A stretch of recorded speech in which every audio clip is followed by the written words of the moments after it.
Baik, selamat pagi adik-adik. Hari ini adalah pertemuan ke-9, di mana pertemuan ke-9 kita hari ini mengenai kewirausahaan dengan judul adalah tentang badan usaha ya. Di mana hari ini saya akan mengajak adik-adik untuk mengenal apa saja badan usaha yang ada di Indonesia ya. Oke.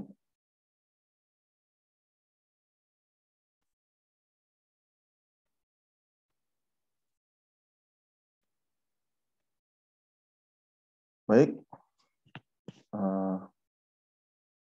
adik-adik,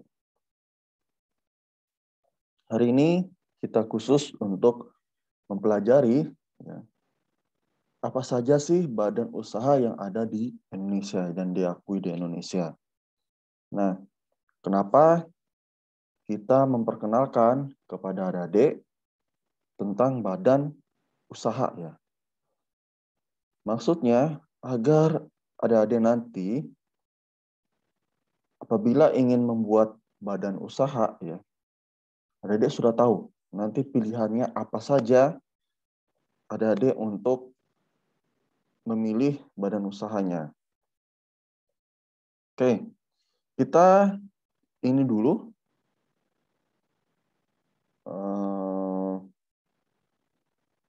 mulai dari yang pertama ya, badan usaha yang pertama, yaitu perusahaan perorangan ya. Jadi perusahaan perorangan ini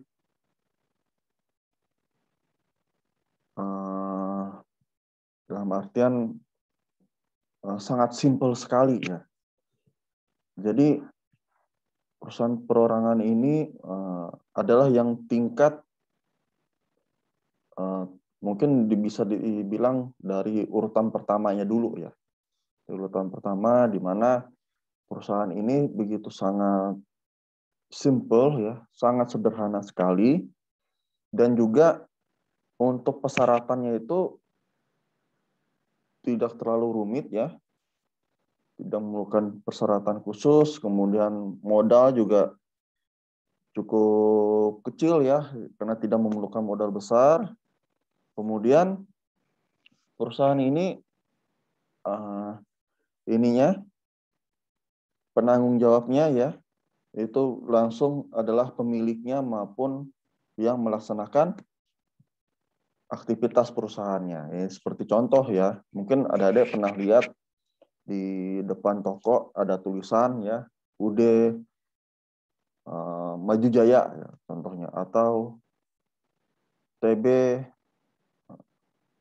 Mari Membangun gitu ya. Jadi apabila ada tulisannya usaha dagang ya, mungkin termasuk ini juga ya, termasuk sebuah badan usaha. Hanya saja badan usaha ini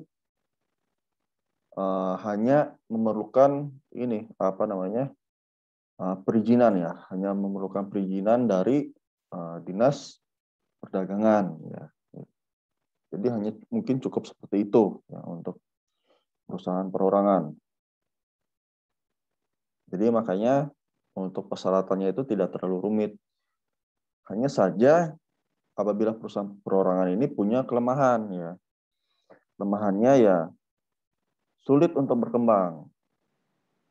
Kemudian dari sistem manajemennya juga masih mengandalkan manajemen keluarga ya. Dan apabila ini ya pemilik utamanya meninggal, ya kemungkinan usahanya mungkin akan merosot ya. Nah, makanya sangat jarang sekali orang menggunakan namanya usaha dagang ya, karena usaha dagang ini sifatnya hanya perizinan saja. Oke. Jadi menurut Pak Spesik Simmer ya dan kawan-kawan menjelaskan bahwa perusahaan perorangan kelemahannya adalah yang pertama adalah tanggung jawabnya tidak terbatas. Artinya apabila ada utang piutang, maka sampai ke harta pribadi pemilik usaha tersebut untuk menutupi, ya, menutupi ini utang, ya. Berbeda dengan perseroan terbatas, ya, atau PT. Dimana kalau PT apabila ada utang piutang dan dianggap pilot, ya, jadi utang piutang itu akan dibayarkan dengan modal penyertaan di perusahaan tersebut, ya. Itu dan tidak sampai mengganggu kepada harta pribadi dari si pemilik usaha. Kemudian keahlian dan kemampuan yang terbatas, artinya kemampuan dan keahlian terbatas itu karena yang menjalankannya ini adalah satu orang saja. Yang namanya satu orang yang mungkin dia dari segi kemampuan yang dia miliki saja, ya, tidak berbeda kalau itu dilakukan dengan kolaborasi, ya. Jadi ada yang punya kemampuan dari segi manajemen keuangan, ada dari segi kemampuan penjualan, ya, ada dari segi produksi, sehingga ada kolaborasi, ya, antar beberapa orang ini. Tapi kalau cuma sendiri, ya, jadi dia cuma mampunya sebagai orang produksi, tapi nanti dia akan kewalahan, ya, dari segi penjualan maupun dari segi keuangan. Nah, kemudian terkadang yang jadi permasalahan apabila perusahaan perorangan ini, ya, dia akan merasa ini, ya, tersendiri, ya, merasa mungkin bingung karena tidak ada teman untuk berbagi, ya. Apabila ada permasalahan dan segala macam, dia agak sulit untuk meminta ide atau masukan, ya, dari orang-orang terdekatnya. Kemudian akses modal, ya. Jadi kalau perusahaan yang ini agak sulit untuk dibiayai dari mungkin dari perbankan atau dari lembaga pembiayaan lainnya, karena sifatnya adalah agunan itu adalah milik pribadi yang diagunkan. Beda kalau apabila dia memiliki badan hukum atau badan usaha yang ada berkekuatan hukum, maka itulah yang menjadi agunannya. Tapi kalau semacam usaha dagang atau toko bangunan, maka yang menjadi agunannya adalah asetnya, menjadi agunannya. Nah, itu kelemahan dari usaha dagang maupun toko bangunan, ya. Terus berikutnya adalah kurang kesinambungan bisnis, ya. Artinya apabila yang pemilik usaha ini meninggal, apabila tidak ada yang melanjutkan, ya akan tutup, gitu, ya. Seperti itu. Kemudian berikutnya, ya, firma, ya. Mungkin sering kita dengar, ya, kalau firma ini mungkin seperti firma hukum, ya, atau apa. Nah, ini sebuah perusahaan, ya, yang pendiriannya dilakukan oleh 2 orang atau lebih dalam menjalankan perusahaan atas nama perusahaannya. Kemudian firma juga, ya, itu didirikan bisa menggunakan akte notaris resmi atau akte tidak resmi, ya, dalam artian, ya, hanya didaftarkan saja.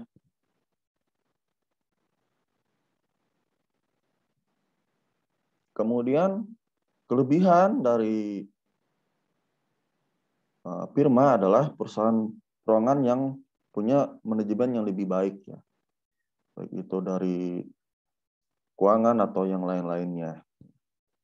Kemudian kelebihan dari firma juga adalah kelemahan dari firma juga ya. Jadi apabila satu orang pemiliknya tidak ada, maka usaha tersebut jadi usaha yang tidak menentu ya.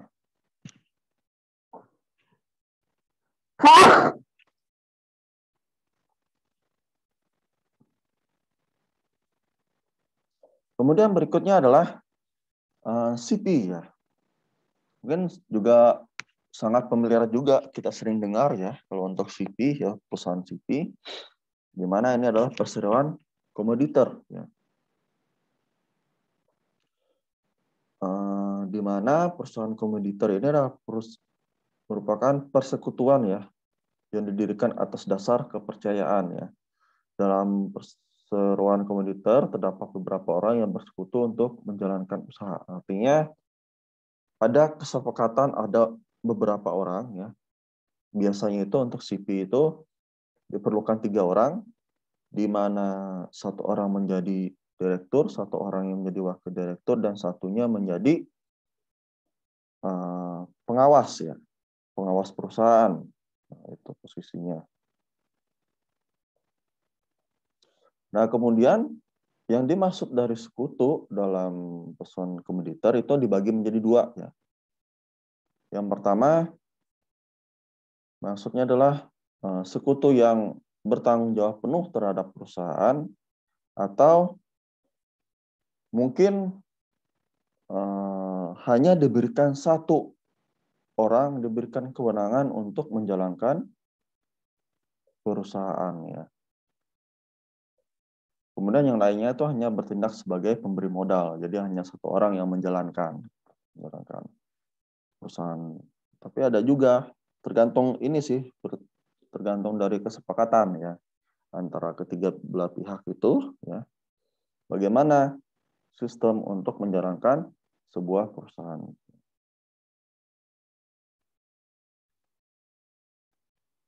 Kemudian tanggung jawabnya itu hanya sebatas kepada penanaman modal terhadap perusahaan ya.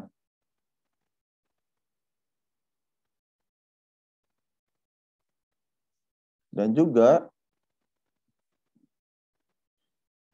semua orang yang berada dalam satu CP tersebut ya, baik itu direktur, wakil direktur maupun pengawasnya, semuanya itu bertanggung jawab terhadap semua risiko maupun kewajiban kepada pihak lain ya. Jadi 3 orang ini ya sama-sama menanggung risikonya apabila ada kelalaian atau komplain atau lain lainnya.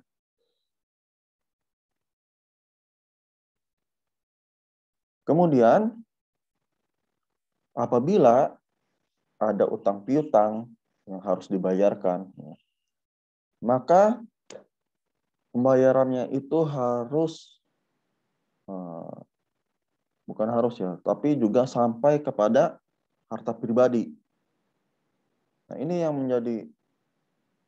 kadang menjadi ini ya, terkadang menjadi dilema.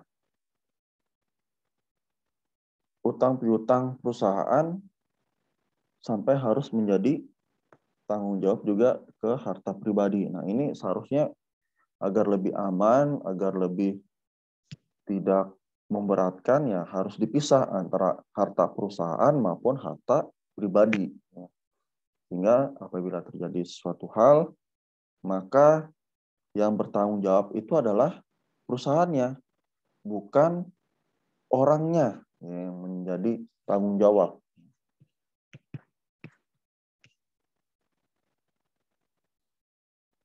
Nah, kemudian juga kalau dari segi pembiayaan ya akan lebih mudah karena bentuk CP itu juga perusahaan yang diakui, ya. Diakui secara hukum. Nah, kemudian berikutnya adalah koperasi. Nah, mungkin sering sekali kita dengar ya koperasi. Jadi koperasi itu juga sebuah badan usaha juga yang di dalamnya itu banyak sekali ya anggota ini ya. Kemudian apa yang dimaksud dari koperasi itu dari anggota-anggota tersebut bersama-sama menjalankan usaha ya. Jadi tujuan utama dari pendirian koperasi adalah membangun dan mengembangkan potensi ekonomi anggota pada khususnya dan masyarakat pada umumnya. Ya. Kemudian koperasi itu juga harus memiliki anggota itu minimal 20 orang ya untuk apa bisa mendirikannya. Jadi ada rapat pendirian dan itu minimal 20 orang yang ada di dalamnya. Dan itu 20 orang itu sama-sama menjadi pendiri koperasi tersebut. Nah, ini saja ada ada 3 syarat ya. Syaratnya ya harus mampu melaksanakan tindakan hukum ya, kemudian menerima landasan ideal, asas dan sendi dasar koperasi, kemudian sanggup dan bersedia melakukan kewajiban dan hak sebagai anggota koperasi ya. Nah, jadi koperasi itu ada 2 jenis modal ya, yaitu modal sendiri maupun modal pinjaman ya. Nah, jadi modal sendiri itu adalah simpanan pokok sejumlah uang yang wajib dibayarkan oleh anggota kepada koperasi pada saat masuk menjadi anggota koperasi. Ya. Nah, kemudian berikutnya adalah simpanan wajib. Simpanan wajib itu adalah jumlah simpanan tertentu yang dibayarkan oleh anggota kepada koperasi dalam waktu dan kesempatan tertentu. Ya. Setiap 3 bulan atau setiap bulannya. Jadi tergantung dari kesepakatan. Ya. Bagaimana sistem pembayaran simpanan wajibnya? Apakah dibayar per tahun, per bulan, atau per 3 bulan, atau per 6 bulan. Ya. Itu tergantung dari kesepakatan masing-masing, kesepakatan dari anggota koperasinya. Kemudian dari dana cadangan ya. Dana cadangan itu hasil dari sisa hasil usaha ya. Artinya ada mungkin dari kegiatan usaha mereka ini, usaha koperasi, ada sisa hasil ya, di mana sisa hasil itu dijadikan dana cadangan ya. Atau mungkin ada cukup berlebih dan itu biasanya mungkin dibagi ya, dibagi hasilnya mungkin dividennya dibagi kepada seluruh anggota koperasi apabila ada cukup banyak ya penerimaan atau pendapatan dari koperasi tersebut. Kemudian ada hibah ya. Hibah ini bisa dalam bentuk uang ataupun barang yang bisa diterima dari pihak lain ya, yang bersifat hibah atau pemberian dan tidak mengikatnya.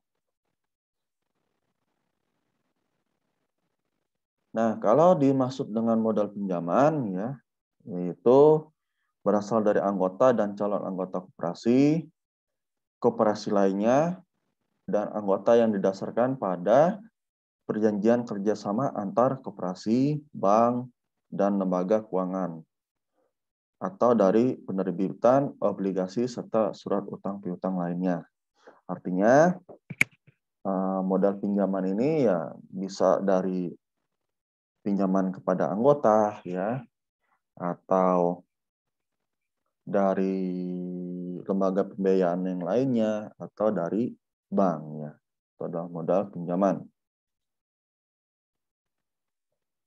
Nah, kemudian jenis-jenis dari koperasi ya. Jadi kita tahunya koperasi itu cuma koperasi simpan pinjam atau koperasi ini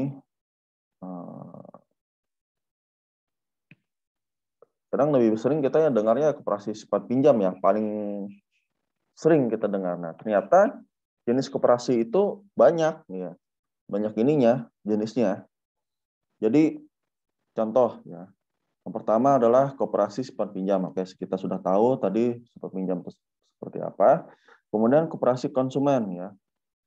yang isinya adalah anggotanya para konsumen dengan menjalankan kegiatannya dalam jual beli barang konsumen ya. Kemudian koperasi produsen ya. Tadi ada konsumen, sekarang ada produsen ya. Jadi beranggotakan pengusaha kecil dan menengah dan dengan menjalankan kegiatan pengadaan bahan baku dan penolong untuk kegiatan anggotanya. Nah, kemudian koperasi pemasaran ya, di mana koperasi pemasaran ini kegiatannya adalah penjualan produk atau jasa koperasi atau yang lainnya ya, dalam artian menjual produk maupun jasa koperasi atau anggotanya. Kemudian koperasi jasa adalah koperasi yang bergerak di bidang usaha jasa lainnya. Artinya macam-macam ya koperasi jasa ya, mungkin koperasi taksi ya atau ojek atau apa gitu kan, yang menjadi kegiatan core bisnisnya ya atau usaha intinya. Nah, kemudian yayasan ya. Jadi yayasan itulah merupakan badan usaha yang tidak bertujuan untuk mencari keuntungan ya. Tapi lebih menekankan usahanya pada tujuan sosial. Modal yayasan diperoleh dari sumbangan, wakaf, hibah, ataupun sumbangan lainnya. Yayasan memiliki dewan pengurus yang mengurusi kegiatan yayasan. Kemudian pendirian yayasan dilakukan untuk bidang-bidang seperti pendidikan, ya, kesehatan, panti sosial, dan lembaga swadaya lainnya.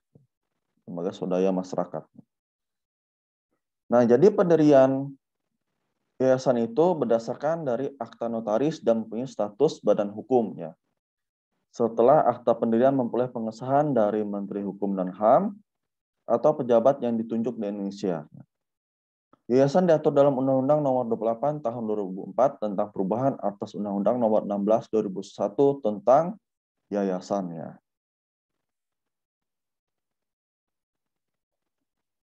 Nah, berikutnya adalah perseroan terbatas, ya, di mana perseroan terbatas ini adalah badan hukum yang memiliki tanggung jawab terbatas. Ya. Terbatas artinya itu tanggung jawabnya hanya sebatas modal yang disetorkan.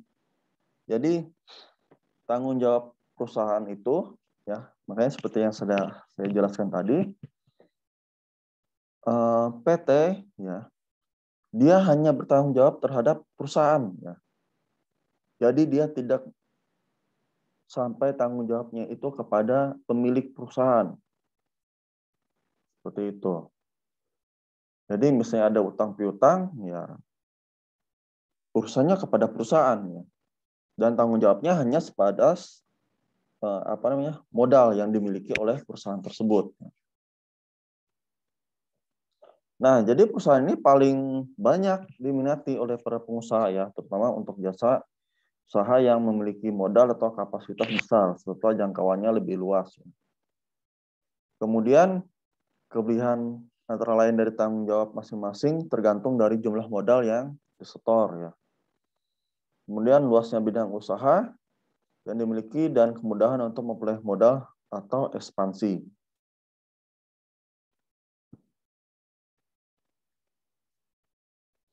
Nah, kemudian dari segi kepemilikan, ya, persatuan terbatas itu dibedakan atas beberapa jenis. Ya. Yang pertama adalah persatuan terbatas biasa, di mana persatuan terbatas biasa adalah PT yang para pendiri, pemegang saham, dan pengurusnya, warga negara Indonesia, dan berbadan hukum Indonesia. Dalam pengertian tidak ada modal asing. Ya. Kemudian persoalan terbatas terbuka, ya. Terbatas terbuka merupakan PT yang didirikan dan menangkap penanaman modal dan dimungkinkan warga negara asing ataupun badan hukum asing menjadi pemegang saham atau menjadi pengurusnya. Itu perbedaan dari persoalan terbatas biasa maupun dari terbatas terbuka. Nah, kemudian ada juga dari segi pemilikannya dimiliki oleh negara ya. di mana setiap perusahaan itu berada di bawah naungannya BUMN, ya, Badan Usaha Milik Negara. Nah, jadi badan usaha ini, milik negara ini, ya tunduk terhadap pengaturannya, tunduk terhadap aturan tentang BUMN, ya. Nah, jadi kita sama-sama tahu kalau BUMN itu seperti Pegadaian, ya, Kereta Api, BNI, ya, Perhutani, Telkomsel, dan Garuda Indonesia, dan lain-lain, yang bisa kalian nanti cari apa saja perusahaan-perusahaan yang berada di pemerintah, ya.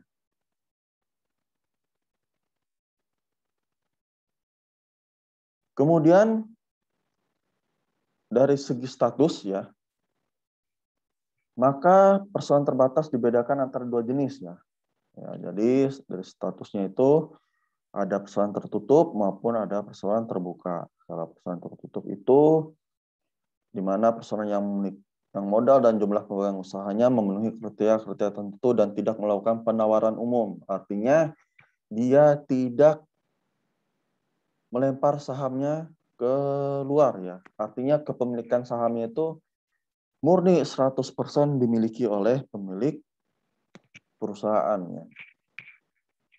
Kemudian persoalan terbuka adalah persoalan terbatas, di mana persoalan yang modal maupun jumlah pemegang sahamnya memenuhi kriteria tertentu, atau perseroan yang melakukan penawaran umum sesuai dengan peraturan perundang-undangan di bidang pasar modal.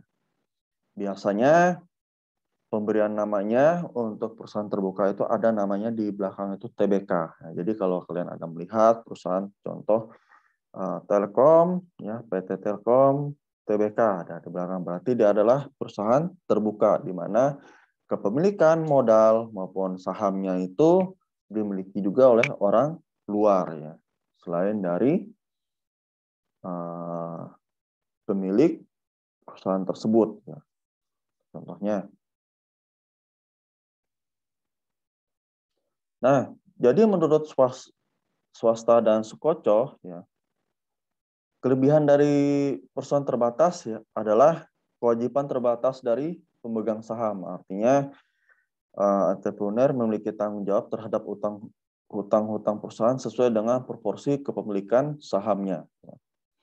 Kemudian kemampuan mengumpulkan modal, ya.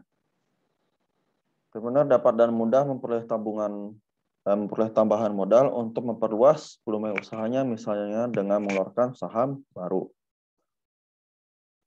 Kemudian kemampuan untuk berlangsung selamanya, ya.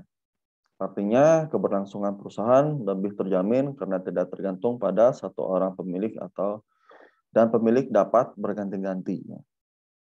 Ya, tergantung. Maksudnya yang pemilik berganti-ganti, ya tergantung siapa pemilik saham terbesarnya, ya dialah yang menjadi pemilik perusahaan tersebut. Kemudian kepemilikan yang dapat dipindahkan. Artinya entrepreneur dapat memindahkan hak milik dengan menjual saham kepada orang lain. Nah, itu yang berkaitan dengan yang C tadi, di mana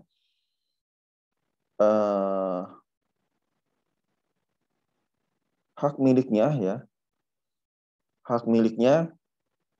bisa beralih kepada orang lain, tergantung dari kepemilikan sahamnya. Kemudian efisiensi manajemen, ya. Efisiensi manajemen itu dalam pembagian tugas, ya, memungkinkan pengelolaan modal yang efisien sehingga entrepreneur dapat melakukan ekspansi.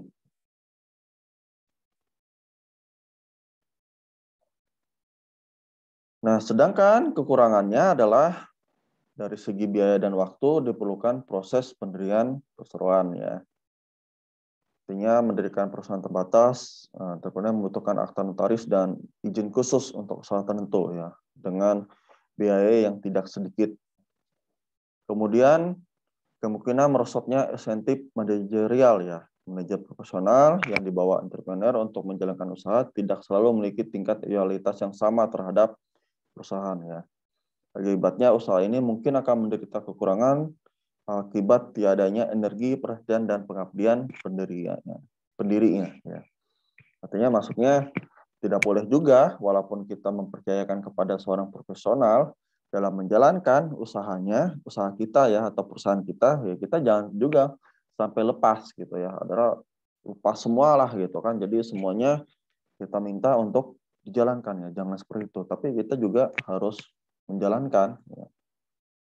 Atau paling tidak ya kita mengawasi perusahaan kita. Kemudian dari persyaratan hukum dan peraturan pemerintah ya. Jadi perusahaan terbatas itu harus memenuhi lebih banyak persyaratan hukum dan keuangan dibandingkan bentuk kepemilikan badan usaha lainnya. Kemungkinan pendiri kehilangan kendali perusahaan ya. Artinya apabila pendiri tersebut sudah memiliki saham yang sedikit, maka dia tidak bisa lagi mengendalikan perusahaan. Berbeda kalau dia menjadi pemilik saham mayoritas, maka dialah yang menjadi pengendali perusahaan tersebut.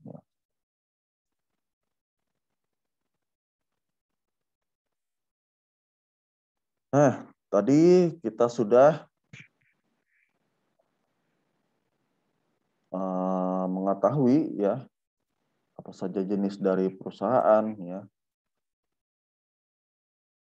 Kemudian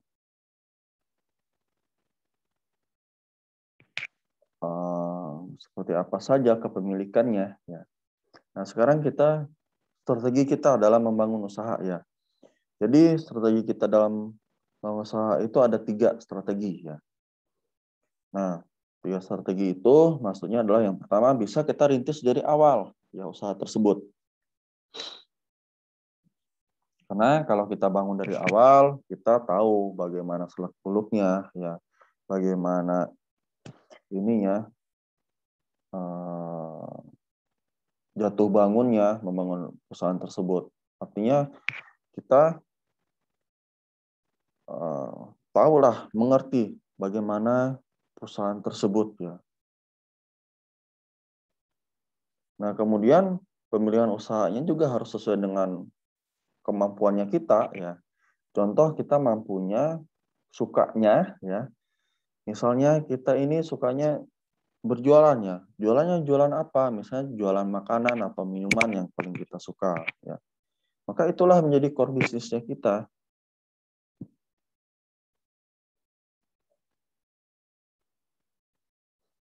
Nah, kemudian untuk segi modal ya, modal itu ya bisa dari berbagai macam ya, bisa dari keluarga, bisa dari kantong kita sendiri ataupun dari pinjaman ya, pinjaman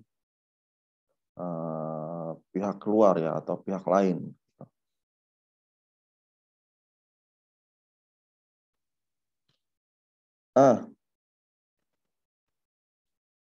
Kelebihan dalam memilih strategi mendirikan usaha dengan merintis ya dari awal, kelebihannya ya pasti kita bisa memilih produk ya, produk yang kita mau, ya, merek yang kita mau, lokasinya, strategi bisnisnya seperti apa ya. Itu kita sendiri ya. Kebebasan kita tersendiri. Kemudian apabila berhasil ya bisa kita waralabakan. Waralabakan artinya ya konsep bisnisnya kita jual ya. Dan orang lain menjalankan usahanya. Itu. Kemudian keuntungan usahanya sepenuhnya menjadi milik kita sendiri. Kemudian fleksibel juga dalam penyediaan dan pengelolaan sumber daya ekonomi perusahaan.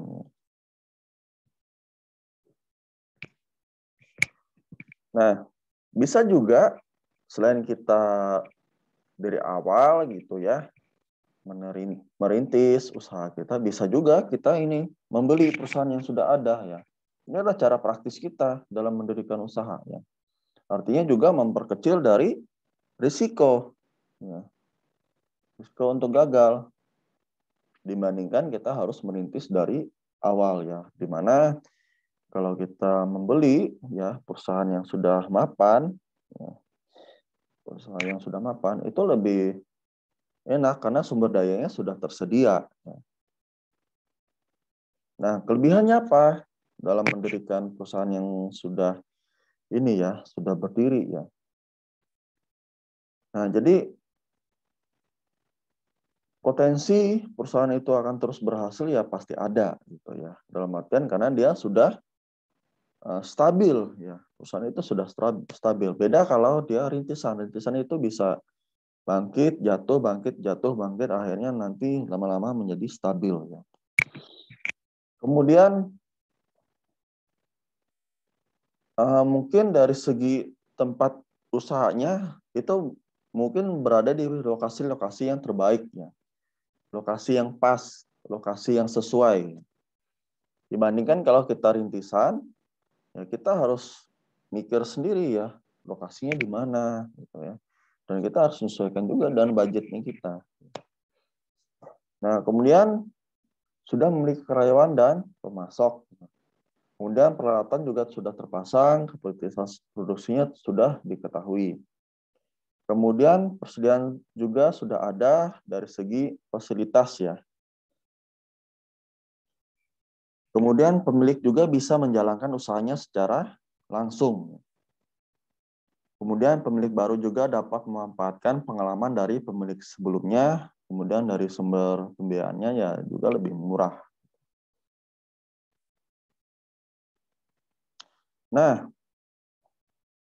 kelemahannya dalam mendirikan usaha ya, mendirikan usaha.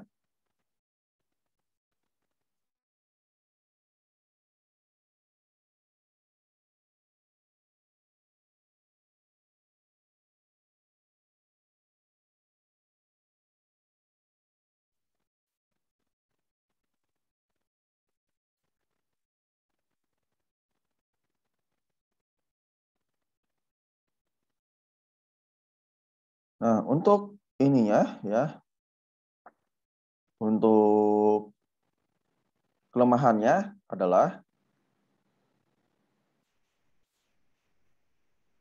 kemungkinan ya pemilik lama itu sudah menciptakan citra yang buruk ya untuk perusahaan. Kemudian karyawannya mungkin sudah tidak sesuai lagi dengan keinginan atau core bisnis yang kita ingin jalankan ya. Kemudian lokasi perusahaannya mungkin ya, tidak sesuai ya, mungkin terlihat sangat bagus, tepat, ternyata setelah kita membeli ternyata itu nggak sesuai, nggak bagus ternyata lokasinya. Kemudian dari segi peralatan atau fasilitasnya ternyata sudah usang atau sudah tidak layak produksi ya. Kemudian perubahan dan inovasi juga sulit diterapkan ya. Kemudian persediaan barang juga mungkin sudah kadaluarsa. Nah, kemudian dari nilai hutang maupun piutang dagang mungkin tidak dilaporkan dengan sesuai dengan kenyataannya. Akhirnya setelah dicek oleh pemerintah ternyata berbeda gitu. Nah, kemudian untuk harga perusahaan mungkin terlalu mahal ya. Nah, itu yang menjadi kelemahan untuk mendirikan perusahaan yang artinya yang kita beli yang sudah berdiri ya kelemahannya.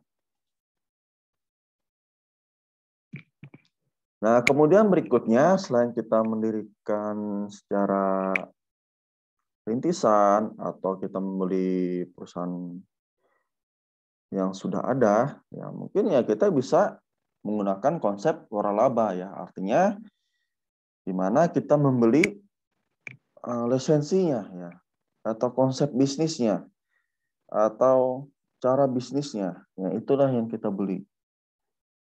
Nah, jadi waralaba ini berasal dari bahasa Prancis ya, adik-adik, yang berarti privilege ya, keistimewaan atau freedom, kemerdekaan. Ya.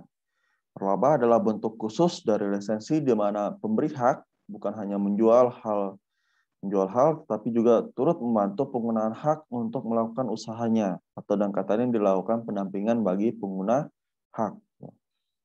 Pemberi hak disebut sebagai franchisor, sedangkan penerima atau pengguna hak disebut sebagai franchise. Dan usahanya disebut franchising. Kontrak dalam usaha waralaba disebut lisensi agreement atau franchise contract. Justice, sebagaimana dikutip Alma tahun 2009, mendefinisikan usaha waralaba adalah sebuah usaha yang pemilik, produsen, ataupun distributornya sebagai franchisor dari barang dan jasa atau merek tertentu, memberikan hak kepada individu atau franchising untuk menjadi agen lokal dari produk atau produk dan jasa. Sebagai imbalannya, menerima franchising menerima royalti yang sudah ditetapkan. Nah, waralaba itu dibagi menjadi 3 ya. Yang dijelaskan oleh Scarborough ya tahun 2009, yaitu ada namanya waralaba dagang ya. Kemudian waralaba distribusi produk, kemudian ada juga waralaba murni ya. Di mana waralaba nama dagang ini adalah membeli hak untuk memakai nama dari waralaba tanpa pembatasan bahwa ia hanya mendistribusikan produk-produk tertentu dengan nama waralaba tersebut. Kemudian waralaba distribusi produk ya, artinya memberikan hak kepada terwaralaba untuk menjual produk-produk tertentu dengan nama merek dan merek waralaba melalui jaringan yang selektif dan terbatas ya. Cara ini biasanya digunakan untuk memasarkan mobil, minuman, ringan, bensin, dan lain-lain. Ya.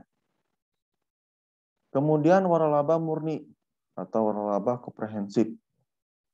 Waralaba tipe ini memberikan format bisnis secara lengkap kepada waralaba termasuk izin menggunakan nama dagang, barang atau jasa untuk dijual, metode pengoperasian, rencana pemasaran, serta pengendalian kualitas. Ya.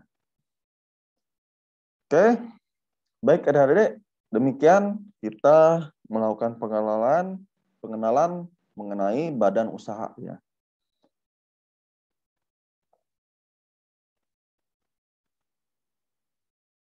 Nah, kemudian berikutnya adalah tugas mingguan ya. Jadi tugas mingguannya adik-adik adalah mencari dokumen syarat pendirian PT perorangan ya. Jadi PT perorangan ini adalah perseroan terbatas perorangan, di mana PT perorangan ini adalah perusahaan bentuk usaha baru ya yang diluncurkan oleh pemerintah melalui Undang-Undang Cipta Kerja tahun 2021 ya.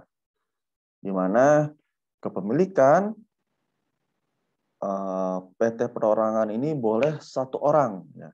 Kalau PT ya perusahaan terbatas ya itu paling tidak harus 2 orang ya yang mendirikan. Nah, kalau PT perorangan ini bisa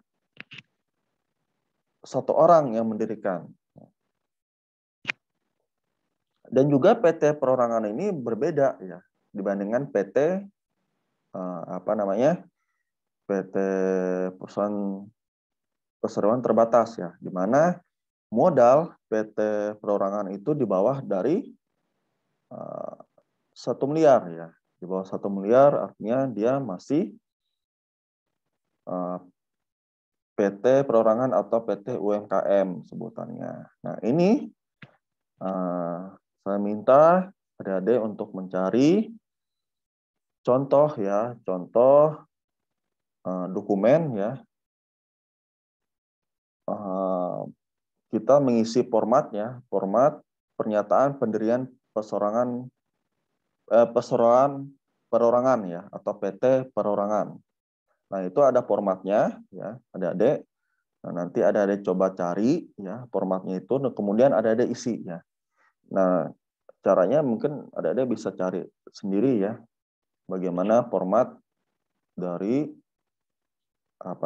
pendirian perseroan perorangan ya. Kemudian KTP pendirinya, yang bisa saja nanti ada yang menggunakan KTP sendiri ya, atau kemudian NPWP-nya NPWP sendiri. Nah, kemudian alamat perseroannya, ya adik-adik coba cari contoh ya, surat keterangan domisili. Nah, coba itu adik-adik coba isi ya, surat keterangan domisilinya, contohnya mungkin. Nah, sama juga untuk pengisian di format pernyataan pendirian perseroan perorangannya itu, ya adik-adik juga coba isi ya, dengan namanya adik-adik, kemudian dari nama perusahaannya juga adik-adik coba kreasikan ya, adik-adik cari sendiri pengen nama perusahaannya apa gitu ya, terserah dari adik-adik. Jadi melatih ya adik-adik bagaimana melengkapi dokumen syarat pendirian dari perseroan terbatas perorangan ya. Oke. Nah, untuk ininya ya, untuk apa namanya, silahkan dibuat dalam bentuk paper ya, boleh, nanti papernya berapa terserah, nggak apa-apa. Kemudian papernya itu ya mungkin untuk diisi ya, untuk di KTP maupun PWP maupun ini ya, KTP dan PWP ya, karena itu formatnya agak kecil ya, boleh di situ ya. Nanti kalau untuk surat keterangan domisilinya ya kalian cari contoh yang ini ya, yang formal ya. Kemudian kalian buat ya, seolah-olah kalian mendapatkan surat keterangan domisili ya, untuk sebagai contoh untuk latihan ya. Kemudian juga untuk pengisian ininya, pengisian format pernyataan pendirian perusahaannya juga itu kan dalam bentuk satu lembar, 2 lembar ya. Nah, itu dalam satu lembar itu, 2 lembar itu kalian isi ya, sesuai dengan besaran format yang sudah disediakan oleh pemerintah ya. Nah, kemudian sifat tugasnya adalah sifat perorangan ya, tetap perorangan yang menjadi yang mengerjakan tugasnya. Nah, kemudian dikumpulnya kapan ya? Dikumpulkannya 3 hari sejak pertemuan hari ini ya. Artinya hari ini, contoh misalnya hari ini adalah hari Selasa ya. Jadi dihitung hari ini, jadi hari Selasa, Rabu, Kamis ya.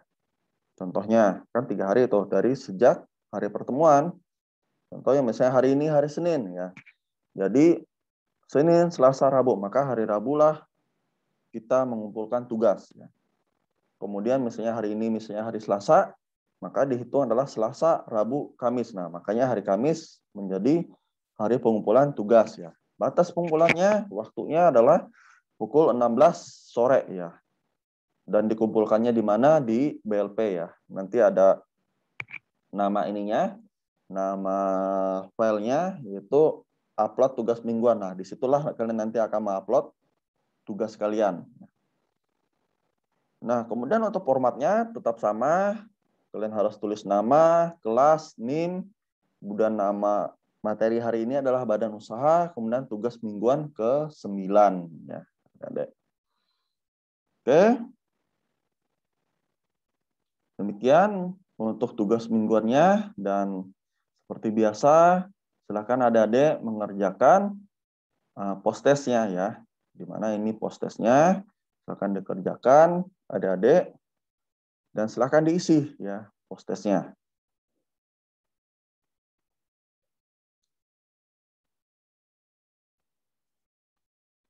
Baik, demikian pertemuan kita hari ini mengenai tentang badan usaha ya. Mudah-mudahan dengan adik-adik mengenal tentang badan usaha, adik-adik bisa memilih nantinya, bukan hanya memilih usaha apa saja, tapi juga nanti badan hukumnya atau badan usahanya ingin memilih seperti apa badan usahanya.